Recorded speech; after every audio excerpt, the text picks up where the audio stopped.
पाठीवर ढाल आहे, हातात तलवार आहे, जे होईल ते होईल त्याची जबाबदारी आपण घ्यायची.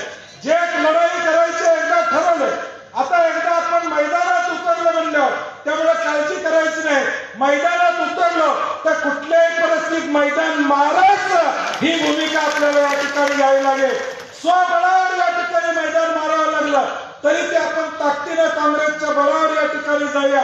कारण की या तालुक्यामध्ये करवीर तालुका असू दे, राधानगरी या जिल्ह्यातले अनेक तालुक्यामध्ये मी गेले 20 वर्ष फिरतोय, परंतु तुमच्या तालुक्या एवढी काँग्रेस कुठं या ठिकाणी नाही. तुमच्या तालुक्या एवढी रक्तात या ठिकाणी मातीच्या कणाकणामध्ये राधानगरी तालुक्यामध्ये काँग्रेस आहे.